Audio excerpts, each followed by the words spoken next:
Elegantes en su diseño, precisas en su función, construidas con un objetivo: dar muerte. La maquinaria para ejecución tomó prestadas e inspiró muchos de los mayores inventos de la historia. Mecanizó el tormento y el terror.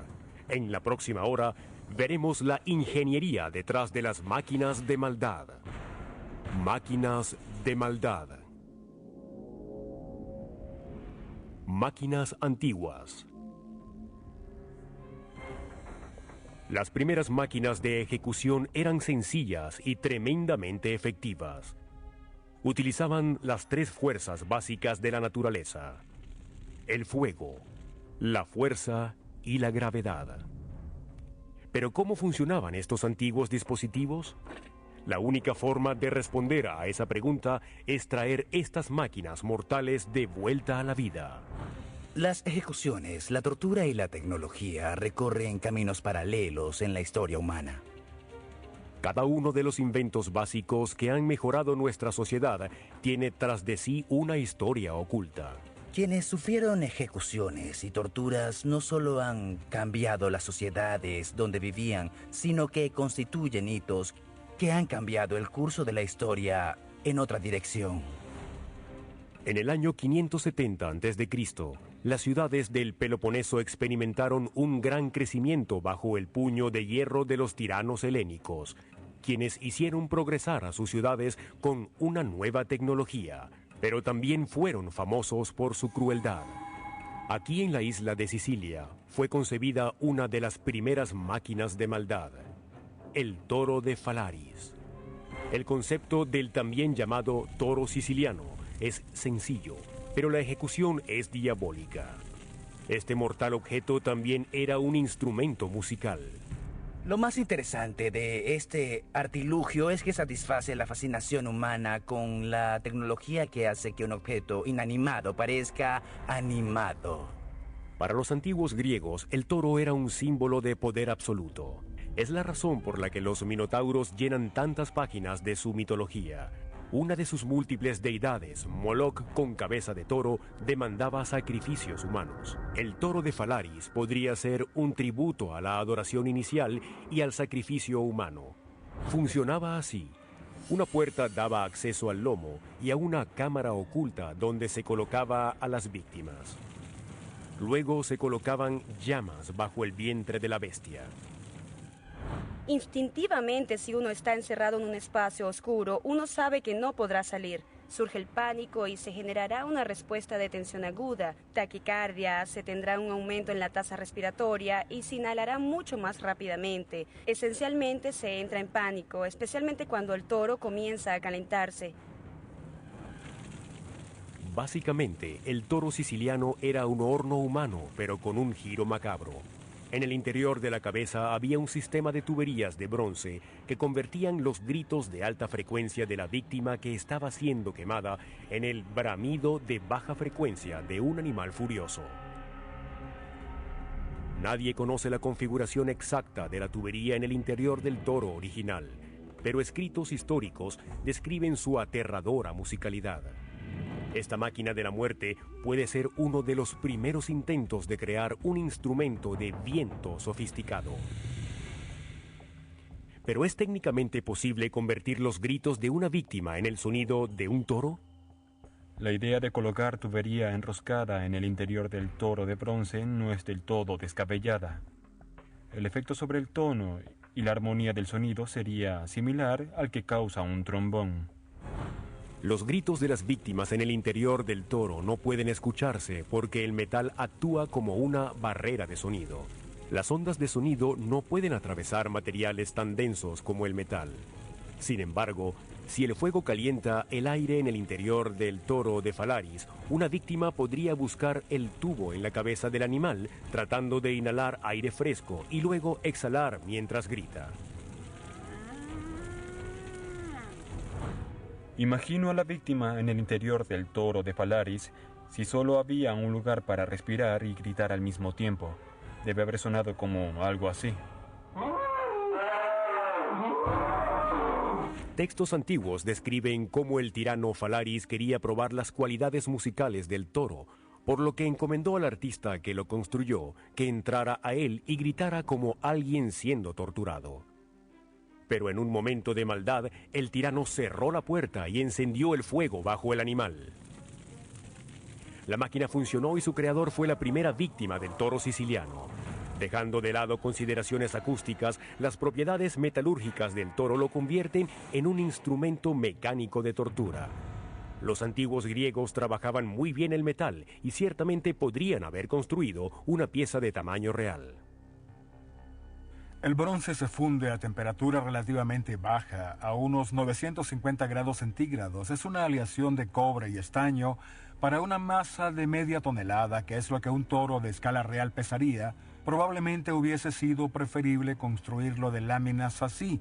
Si el fuego en su interior alcanzaba 300 a 500 grados, el bronce no se derretiría, aunque sí se ablandaría. En el toro de Falaris, el calor por conducción es el que mata a la víctima. Cuando se tiene una llama bajo el vientre del animal, se crea un patrón cilíndrico de calor que depende de la masa y envuelve al artilugio. Dependiendo del tamaño de la llama, el calor se distribuirá más o menos uniformemente en todo su interior.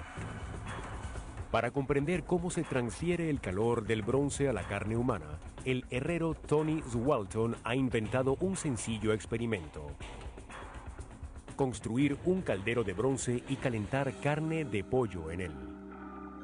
Es un metal relativamente ligero, pero cualquier persona en su interior no podría romperlo para escapar. El bronce se endurece casi como el acero cuando se martillea. Ahora estamos listos para cocinar. La carne del pollo simula la carne humana. Nos ayudará a visualizar qué tan rápido se transfiere el calor a una persona en contacto directo con el bronce. Probablemente logremos al menos 450 grados en el interior de esto. Puede verse cómo aumenta el calor, se pondrá al rojo vivo. ¿Ven cómo ya está rojo aquí? Esta zona está roja por el contacto con las llamas bajo ella. Y el pollo aún se está quemando. Pueden ver que es como cocinar en una sartén común. Si se aplica la llama directa, el pollo se incendia. El calor y el humo serían sofocantes en el interior. El dolor sería horrible y uno se quemaría hasta la muerte. Cuando la persona se coloca en el interior del toro, es similar a cocinar un pavo. En el horno, se quema en el exterior de la piel y lentamente se deshidrata el interior. Si se deja el tiempo suficiente, se endurecerá y se secará por completo. El calor lo cocinaría lentamente desde el interior hacia afuera. El calor extremo que rodearía a la víctima causaría un breve espectáculo musical antes de que la víctima perdiera el conocimiento. Solo podemos especular qué tan rápido mataba a sus víctimas el toro siciliano. En casos de deshidratación extrema, el tiempo de sobrevivencia es de menos de 10 minutos. Durante 16 años, el tirano condenó a todos quienes desafiaron su poder a cocinarse en el interior del toro. Cuenta la leyenda que Falaris disfrutaba tanto usando esta máquina que lo hacía durante la celebración de banquetes. Sus invitados escuchaban el bramido del toro y se usaban hierbas aromáticas e incienso para ocultar el olor de la carne humana al quemarse.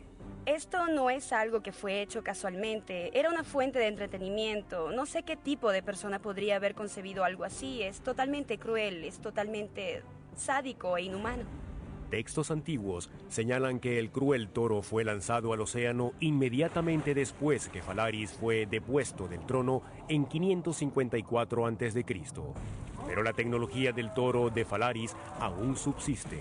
El sonido de esta máquina es de terror en una nota.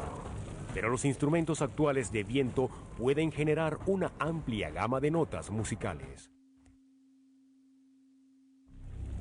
En una lista de los mayores descubrimientos de la humanidad, el control del fuego sin duda estaría en los primeros lugares. Pero además de contribuir al avance de la civilización, ha sido el instrumento de innumerables ejecuciones. Y no hay una máquina de maldad basada en el fuego más cruel que el hombre de mimbre. En el año 500 a.C., mientras la cultura helénica florecía y el imperio persa despertaba, una máquina de maldad hacía cundir el pánico en lo que es hoy Europa Occidental. Cada 1 de mayo, las tribus celtas celebran la llegada del verano boreal. Rinden homenaje al momento del año cuando su ganado regresa a pastar a las llanuras cercanas. Incluso hoy en día subsisten festivales de Día de Mayo y Beltaine en Europa que celebran la llegada del verano, incluyendo este hombre de mimbre quemado en Escocia. Solo que ahora nadie es quemado. Fue el mismo Julio César quien documentó por primera vez en el año 58 a.C. el impactante ritual de ejecución pagana. La referencia del César es la única que nos ha llegado, no solo del evento, sino del hecho de que hubiese incorporado un elemento de sacrificio. Los antiguos celtas ataban a humanos y ganado en el interior de cada efigie. Julio César nos dice que las víctimas eran ladrones y prisioneros de guerra. Este evento no era solo un sacrificio, era un gran espectáculo público. Como la fiesta de independencia de hoy en día debía durar para mantener el interés de la multitud, no se quería que la hoguera durara solo unos minutos. Nadie sabe exactamente cómo los antiguos celtas construían al hombre de mimbre, pero el diseño debía ser suficientemente fuerte para soportar el paso de sus víctimas humanas y animales. La meta del sacrificio era agradar tanto a las deidades celtas como a los participantes en el espectáculo. Las llamas que saltaban hacia la noche hipnotizaban a los espectadores. Para lograr este efecto, los celtas envolvían la estructura en ramas altamente inflamables, pero el poder destructivo del fuego podría hacer colapsar a la efigie sin columnas centrales de soporte. Talaban árboles y los usaban como soporte. Era una forma muy fuerte y estaba fácilmente a su disposición. En grandes estructuras casi siempre se utilizaba un perfil cilíndrico. Solo recientemente comenzaron a usarse vigas y columnas de perfil cuadrangular. Es más fácil colocarle cosas, fácil de construir y de trabajar que un cilindro. En estructuras modernas como estacionamientos, vigas cilíndricas o cuadradas que manejan todas las cargas de compresión, si se coloca una carga sobre este cilindro, se obtendrá una fuerza igual o puesta en el piso contra el punto. Así que el área del cilindro sostiene toda la carga. El grosor total de cada pierna determina cuánto peso puede soportar el hombre de mimbre. Piernas de mayor diámetro evitan que la estructura colapse en una hoguera abrasada por las llamas. Como regla general, a mayor grosor de las columnas que sostienen el torso, más tiempo permanecerá de pie la figura. Los antiguos celtas no tenían técnicas de carpintería tan avanzadas como para construir columnas de perfil rectangular, así que debían haber fijado las ramas con lianas para crear columnas cilíndricas. Aunque esta réplica moderna utiliza clavos, se basa en los mismos principios de ingeniería para soportar el peso en una posición alta. Como pueden ver, nos apresuramos para construirlo antes de que se ponga el sol para poder imitar lo que hacían los celtas y quemarlo en la noche. Utilizamos paja entrelazada para cubrirlo, funciona como yesca y a una temperatura muy baja encendería y transferiría la llama a la madera. Pero para los desafortunados atrapados en su interior, el fuego que se extiende rápidamente significaría una muerte agonizante. La velocidad de extensión y la duración total antes del colapso de la estructura siguen estando sujetos a debate. Lo más probable es que el calor no produzca una muerte instantánea y se sufre mucho dolor por las quemaduras y también se causan quemaduras en las vías respiratorias por el humo. La tráquea se inflamará. En resumen, lo que hace el fuego es secar a la víctima de adentro hacia afuera. Desde un punto de vista médico, tiene que ser una de las formas más dolorosas de morir. El fuego comenzará a destruir la madera desde afuera hacia adentro y en el caso de una columna o viga estructural, la parte externa es la más fuerte, es lo que sostiene toda la carga. El interior es la zona de acceso neutral. Esa es la razón por la que puede perforarse una viga sin degradar su integridad estructural, siempre y cuando se haga en su punto medio. Allá vemos a Rudy. Su peso está soportado por las vigas y no hay mucha madera allí. A diferencia de estructuras construidas para festivales modernos, esta réplica de 7 metros de alto tiene espacio para 3 humanos. La pregunta ahora es ¿cuánto tardará el fuego en derribar al hombre de mimbre?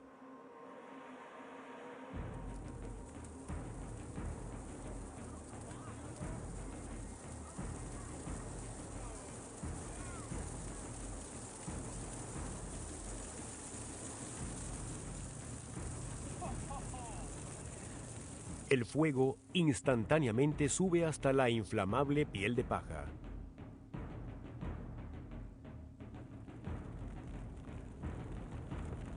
El infierno abruma a las víctimas. Las llamas están fuera de control.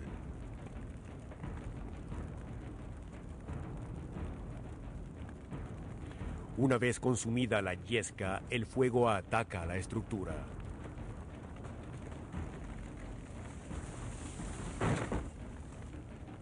Estamos a una buena distancia y se siente el intenso calor. Ahora el fuego avanza hacia el centro de la madera. Y vean cómo están comenzando a quebrarse. El exterior está comenzando a ceder. Eso indica que la estructura se está debilitando significativamente. Si se coloca un peso sobre la estructura, esta colapsaría definitivamente. ¡Allí va!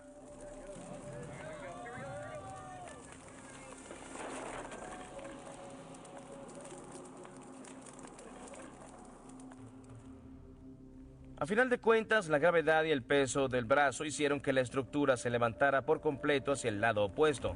Así que en lugar de colapsar hacia un lado, todas las vigas cayeron por el peso del brazo que lo movió. Según esta demostración moderna, las antiguas hogueras celtas podrían haber ardido por varias horas. Aunque el hombre de mimbre es una máquina sencilla, demuestra técnicas estructurales que pueden hallarse en muchos grandes proyectos de construcción. Columnas modernas de acero y concreto pueden soportar grandes cargas y puentes usando las mismas técnicas de ingeniería que el hombre de mimbre.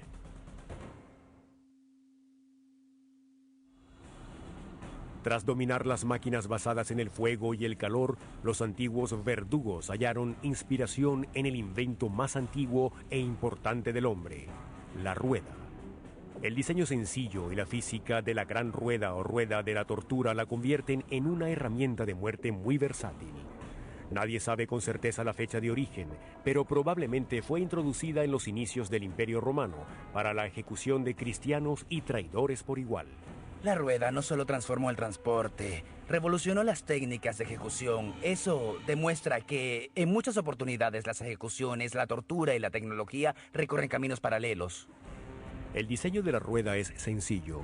Se cubre la circunferencia de dos ruedas de carruaje con tablas de madera para crear un cilindro. El diseño permitía que la gran rueda rodara por la gravedad, rebotara en terreno rocoso y acelerara. Hicimos algunos cálculos básicos. Rodar colina abajo puede crear una fuerza igual a un choque de auto a 200 kilómetros por hora. A medida que rueda el artilugio, se acelera el movimiento. Cuando el cuerpo en movimiento golpea un objeto fijo como el piso, se crea una fuerza de impacto. Cada rotación sería como estar en un accidente automovilístico una y otra vez. No solo eso, mientras más avanza, la gravedad hace que se acelere más, con lo que los choques son más y más fuertes. Para que la rueda soportase ser lanzada colina abajo varias veces, se presentan varios desafíos de ingeniería. La rueda debe ser suficientemente ligera para ser subida de nuevo y suficientemente pesada para ganar impulso y soportar los fuertes impactos contra las rocas. La velocidad de giro aumenta cada vez más. La energía tiene que ir a algún lado y este dispositivo la dirige al cuerpo cuando se golpea contra el suelo. Los ingenieros escogieron un maniquí antropomórfico de 85 kilogramos para simular la ejecución. Es simplemente un tema de masa. Hay que elevar una masa a una altura dada. Eso nos dará energía potencial. Al bajar esa masa, se convierte en energía cinética. La gravedad actúa sobre ella y la hace bajar la colina. Indicadores de fuerza G colocados en el maniquí muestran los puntos de mayor impacto de heridas. Cada indicador salta al experimentar una cantidad específica de desaceleración instantánea. El impacto hace que la ampolla de fluido blanco se torne rojo. Los indicadores rojos de 50 Gs equivalen a un hueso roto, así que los colocaremos en áreas donde es posible tener un hueso roto. Una fuerza de impacto de 50 G es igual a un choque fuerte entre dos jugadores profesionales de rugby. Los indicadores naranja son de 75 Gs que indican trauma y hemorragias internas. Los colocaremos en el torso. Cuando el auto de la princesa Diana chocó en París, Un impacto de 75 G aplastó una arteria en su pulmón. Un impacto de 100 Gs en la cabeza causa la muerte instantánea. Así que coloquemos un indicador verde de 100 Gs directo en la cabeza. Caerse de una bicicleta y golpearse la cabeza puede generar un impacto de 100 G. Colocaremos todos los indicadores.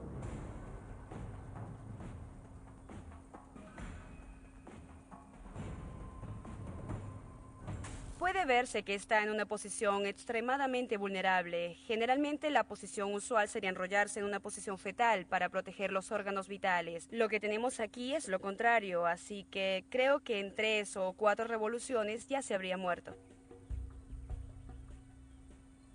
Tenemos indicadores de fuerza G en su cabeza que nos sirven para medir el impacto en su cráneo, que será fatal. Sin embargo, cuando se analiza la cara es lo que golpeará primero, así que necesita un indicador colocado directamente en su rostro, especialmente porque la nariz está aquí y aunque una pelea normal, una ruptura de nariz no es muy grave, en esta situación el suelo viene desde esta dirección con fuerza suficiente para romper el tabique y hacer que penetre en el cráneo, lo que lo mataría casi instantáneamente.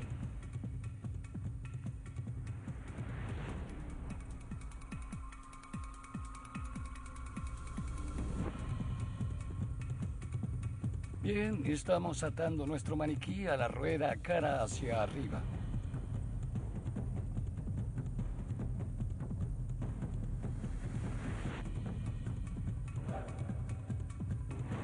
Ya está asegurado aquí, Rudy. 3, 2, 1.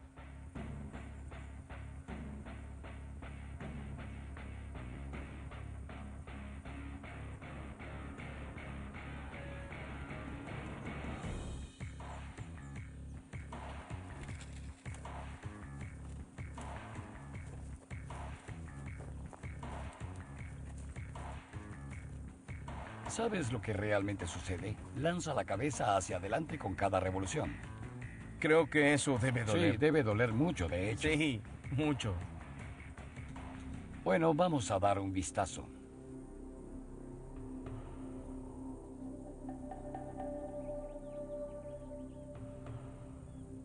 Bien, en general diría que me sorprendió mucho lo lento que descendió la colina. La inestabilidad y el peso en el exterior frenó el impulso, pero al mismo tiempo pareció haber generado un efecto de látigo que pudo haber roto el cuello. Al rodar, la velocidad del círculo colina abajo haría golpear la cabeza contra el suelo. Y con ese movimiento tan fuerte de su cabeza, creo que habría fractura cervical. Los sucesivos impactos dispararon ambos indicadores de fuerza G en la cabeza del maniquí.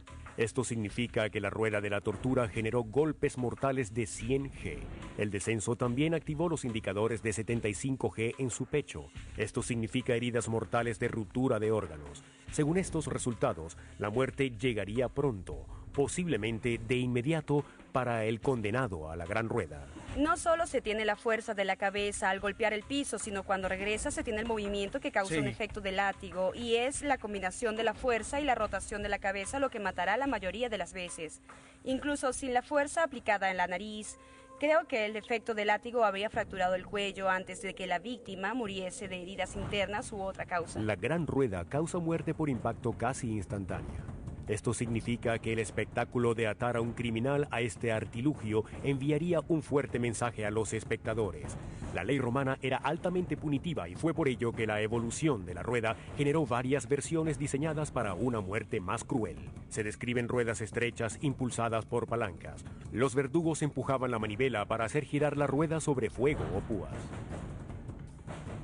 La gran rueda es, en parte, un testamento a la imaginación de la humanidad para ser capaz de utilizar un objeto cotidiano y aplicarlo para fines crueles e inhumanos.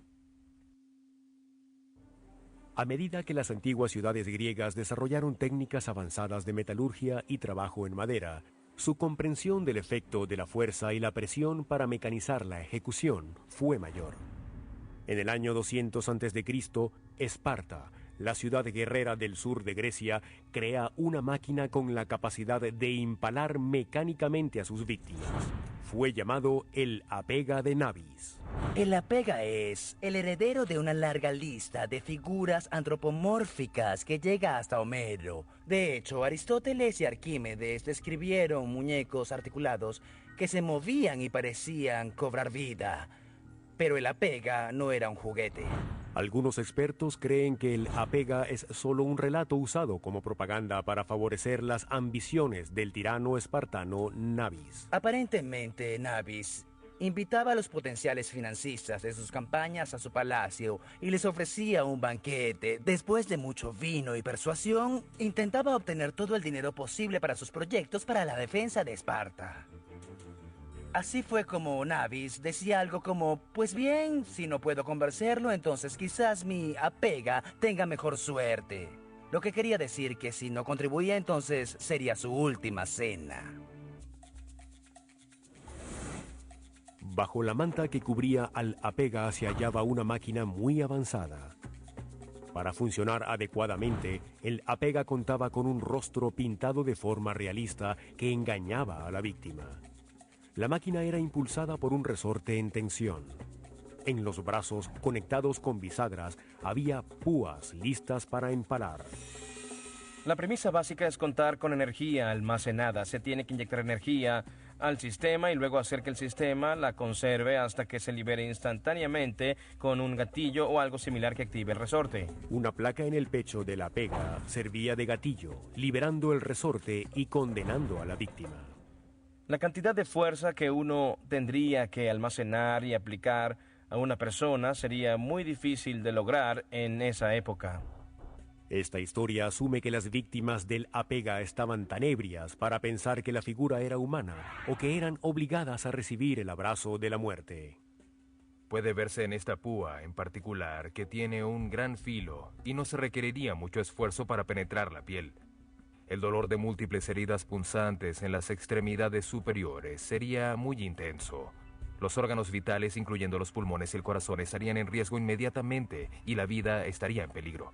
Esta es una armadura personal básica y como puede verse al colocar la púa aquí y empujar, llegó a un cierto nivel de energía. Lo que tenemos ahora es un mecanismo similar al del Apega y uso la misma cantidad de energía. Sin embargo, toda estará concentrada aquí. 3, 2, 1. Como vemos, logramos una buena penetración. Puede ver que se requirió cierta energía, pues atravesó el material de base. Pero hay una penetración de unos 5 centímetros, lo que ilustra con qué facilidad un instrumento de punta muy fina puede penetrar un cuerpo sin necesidad de tener la velocidad de un proyectil al salir de la mano. El Apega habría sido muy efectivo porque al penetrar la piel, el brazo hubiese continuado avanzando y penetrando en la carne hasta detenerse. Desde una perspectiva moderna, las púas impulsadas por resortes parecen un diseño sencillo, pero en realidad requieren una ingeniería y precisión técnicas muy avanzadas. El Apega de Nabis funciona como el mecanismo de resorte en una trampa para osos. Se tiene una tenaza simple. Esta es la palanca y este es el punto de pivote. Aquí está el objeto atenazado. Cuando se carga, tendría un gancho en el frente de forma tal que tan pronto como alguien venía a abrazarlo, lo liberaba y la persona quedaba aplastada. Si se trata de hacerlo a la inversa y levantar la pieza pequeña, es muy difícil de hacer, así que la ventaja mecánica está atrás de los brazos. Un resorte suficientemente grande para mover los brazos del Apega requiere mucha energía. El ingeniero resolvió este problema construyendo palancas muy largas para tensar el muelle. Debieron haber usado materiales muy primitivos y el mecanismo de palanca para apretar y capturar a alguien y penetrarla con púas es algo muy difícil. Si se usa madera, como en un arco y flecha, puede colocarse entre las dos palancas que sobresalen y fijarlos en un resorte. Para engañar a la víctima y hacerla creer que el Apega era real, se debían ocultar las largas palancas en su espalda. El apega debía entonces ser colocado contra una pared con el mecanismo elástico oculto tras ella. Creo que sería como la ciencia ficción de esa época. Hay tantos dispositivos mecánicos detrás de esto para que funcione correctamente y es difícil engañar a la gente. Creo que no es realista que alguien sea capaz de crear un mecanismo de tenazas como este para inmovilizar a alguien y penetrarlo con púas en esa época. El resorte debía haber tenido que sostener una gran cantidad de peso. La persona atrapada lucharía por liberarse, así que trataría de separar los brazos y al menos que el muelle fuese lo suficientemente grande para mantener toda esa energía que tenía en la posición cerrada, no creo que funcionaría. Aunque la pega parece algo fuera de este mundo, no hay que olvidar que los griegos eran muy ingeniosos y sus tiranos particularmente imaginativos en aplicar la tecnología para fines inhumanos. Nuestra próxima máquina de maldad se asemeja a uno de los símbolos religiosos más poderosos: la cruz. La cruz cristiana proviene de la máquina de ejecución romana reservada para extranjeros y criminales comunes. En la actualidad, en las Filipinas, una secta cristiana fundamentalista ha reproducido las técnicas de crucifixión. Intentan demostrar su devoción religiosa durante la celebración del Viernes Santo. Estas crucifixiones modernas son supervisadas cuidadosamente para minimizar el dolor, pero el hecho es que llegan a ser insoportables.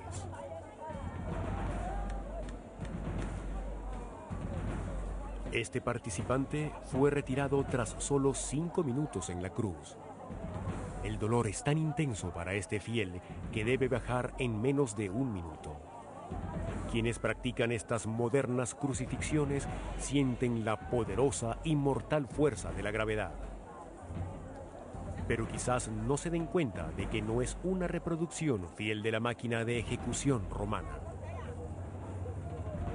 Uno de los factores que unificaba el mundo romano era la consistencia en la urbanización. En cualquier ciudad romana, prácticamente se podía saber dónde hallar todo, baños, posadas y también el lugar para las crucifixiones. Los visitantes, ya fuesen ciudadanos romanos o quienes estaban bajo su yugo, pasaban cerca de estas áreas y podían darse una impresión del poderío de Roma.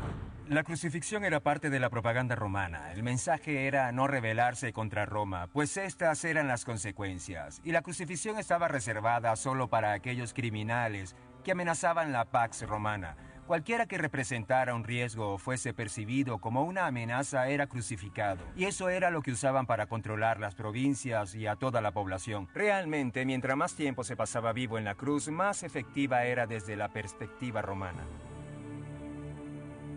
Tenemos un crucifijo de 4 metros de alto y trataremos de cavar alrededor de 1 metro. 1 metro, eso nos dará suficiente estabilidad una vez colocado. Cuando se piensa en la cruz romana, se tiene un dispositivo muy sencillo con un inmenso poder, la gravedad. Es una de las formas más inhumanas de morir. Causa dolor, humillación, tortura. Todo lleva a la muerte.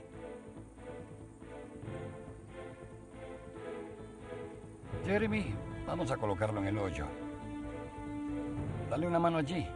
Bien, ahora giremos para que dé de frente hacia allá. Lo posicionaremos así porque los condenados debían dar la cara al sol naciente. Estaban expuestos a los elementos todo el día. La crucifixión en Roma constaba de un poste vertical de madera de entre 3 y 4 metros de alto. Una tercera parte del poste es enterrado firmemente en el suelo.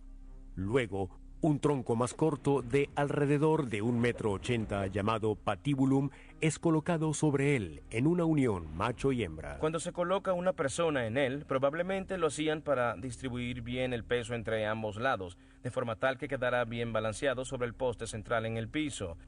Siempre y cuando el poste también esté bien alineado, se tiene una estructura sólida. Básicamente, el poste vertical soporta todo el peso, no solo de la persona sobre la cruz, sino del madero horizontal en la parte superior. La estructura del crucifijo no contiene piezas móviles hasta que se coloca a la víctima. La gravedad hace todo el trabajo y el condenado se funde lenta y dolorosamente con la máquina.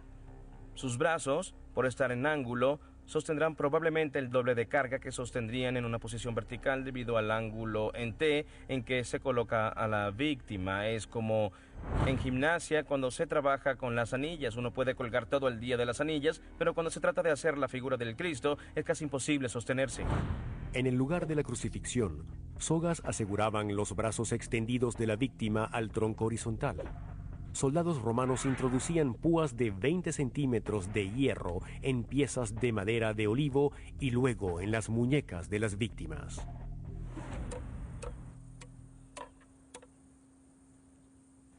La mayoría de las cruces romanas tenían una forma de letra tau, como nuestra T moderna, pero no la T latina, a la que estamos acostumbrados cuando pensamos en la cruz, especialmente en Occidente. En la T latina, el segmento vertical sobresale del horizontal. La razón es que se trata de alzar a la víctima hacia la cruz. Si se clavan en el suelo al patíbulo, es decir, al madero horizontal, lo único que hay que hacer es alzar el conjunto, calzarlo en su lugar y listo. Esto implica que el poste vertical se deja instalado para múltiples ejecuciones.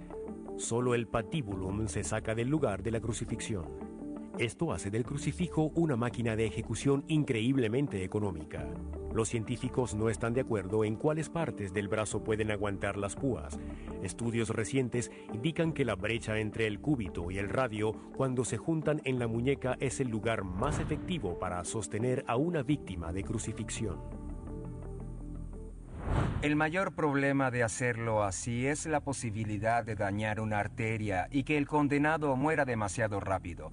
Así que lo que muchos expertos creen ahora es que los condenados serían atados con sogas y para llevar el dolor al máximo se pasaría el clavo a través de la mano. Por supuesto, si no se cuenta con sogas y solo se deja colgar de la mano clavada, existe la posibilidad de que la víctima caiga al desgarrarse la mano. Quizás la parte más cruel de la crucifixión es la introducción de los clavos en los pies, no por el inmenso dolor de las heridas, sino irónicamente por el alivio temporal que representa para el condenado. Según las teorías populares, la muerte en la cruz es causada por la asfixia. Cuando se cuelga, el diafragma está comprimido, así que cuando se inhala, no se puede exhalar. Una víctima de crucifixión instintivamente trataría de elevar sus pulmones para exhalar presionando hacia arriba con sus pies clavados al madero. Así se intentaría liberar el diafragma de la gravedad. Pero el acto de aplicar presión contra las púas en los pies reactiva los nervios en una renovada explosión de dolor. En suma, se sufre por el dolor en las manos y posiblemente en los pies, además de la dificultad para respirar, sin mencionar la exposición a los elementos, la deshidratación, el hambre, los animales salvajes o cualquier otro elemento. De cualquier forma, la fuerza de gravedad causa la muerte más dolorosa, pues explota constantemente las debilidades del cuerpo humano. Para una gran parte del mundo moderno, lo que comenzó como un dispositivo infernal de tormento, ahora sirve de humilde símbolo de la piedad religiosa. El crucifijo es una máquina de la muerte que se transformó en ícono de una de las más populares religiones de la tierra. A medida que el Imperio Romano lograba el apogeo de su poder y una cuarta parte de la población mundial era súbdita del César, creó una máquina de maldad con tecnología sin paralelo. Con una altura de 15 pisos, esta máquina de la muerte en la ciudad eterna era un logro de ingeniería sin rival. Fue erigido con 6 millones de kilos de concreto, pero oculto en su base se encontraba un elevador de alta tecnología. La estructura era el anfiteatro de Flavio, mejor conocido hoy como Coliseo Romano. La estructura que hoy conocemos como el Coliseo era solamente el más majestuoso de muchos similares en todo el imperio. La gente la considera una maravilla arquitectónica, pero nadie se da cuenta de que en sus entrañas había tantos dispositivos mecánicos. Era como una gran máquina. En el año 79 antes de nuestra era, el Coliseo ocultaba 2 pisos bajo la arena, una estructura de corredores que asemejaban catacumbas. Se le llamaba hipogeo. En estos oscuros pasajes, trabajadores creaban efectos especiales que sorprendían víctimas y vírgenes vestales. Hay 28 puertas falsas ocultas bajo la arena del piso. Desde estos portales salían leones africanos y otros grandes depredadores para causar estragos y hacer correr la sangre de las víctimas.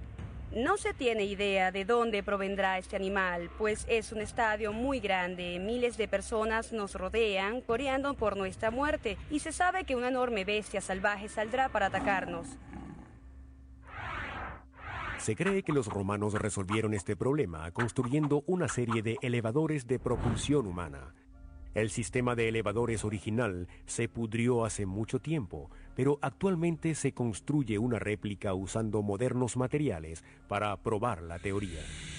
Esta enorme estructura detrás de mí es nuestra versión de lo que sería el hipogeo en el Coliseo romano.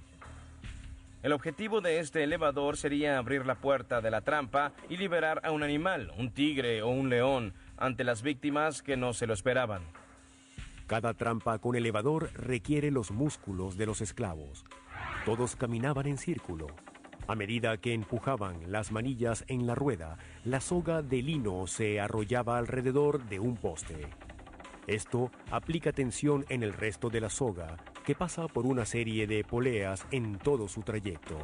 Las poleas actúan como reductores de peso y permiten elevar rápidamente la jaula con el hambriento depredador en su interior. Si se tiene una polea arriba y una en el medio, así que por cada metro que se ale de la cuerda, la polea solo se moverá medio metro. Cada vez que se añade una polea, se divide el peso entre el número de poleas. Si se tienen 30 poleas, se divide el peso entre 30. Cuando la jaula llega casi a nivel del piso, una segunda soga libera el cerrojo de la puerta de la jaula. El depredador entonces sube una rampa que conduce hasta la puerta y salta a la arena. Con el depredador ahora en escena, un segundo sistema de poleas tensaba la soga y cerraba rápidamente la puerta, dejando al animal en la arena, junto a los condenados. Para probar físicamente si un sistema de reducción de peso por poleas puede alzar bestias hasta el piso del Coliseo, un león de 300 kilogramos es colocado en una jaula de acero. Un entrenador profesional supervisa la seguridad del felino y los humanos que trabajan en la máquina. El peso combinado del león y la jaula es de 1 tonelada, pero con este sistema de reducción de peso es de solo 300 kilogramos. Las poleas reducen 2/3 de la carga total.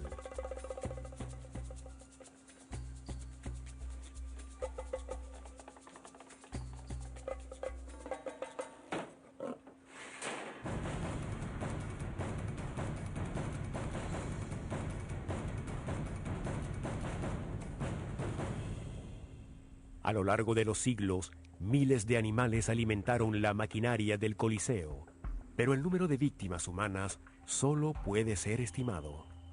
Aunque es casi imposible calcular con exactitud el número de víctimas fatales en los 400 años de la historia del Coliseo, se estima que está alrededor de 1 millón. Este número hace del Coliseo la máquina de la muerte más destructiva de la historia. Como máquina de ejecución, el Coliseo era perfecto, concentraba todo el poder animal. Pero a pesar de que los elementos y los terremotos han causado estragos en su estructura, la tecnología del Coliseo ha ayudado al avance de la civilización. Esto es muy parecido al elevador moderno que la gente usa todos los días. Hoy tenemos elevadores que funcionan utilizando los mismos principios de los instalados en el hipogeo. Solo que ahora no es probable que las puertas dejen salir a una bestia.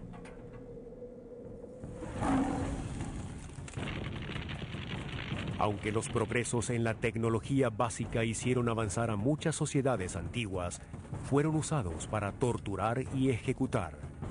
El hombre dominó el fuego, la gravedad y la fuerza para crear algunas de las máquinas más malévolas de la historia.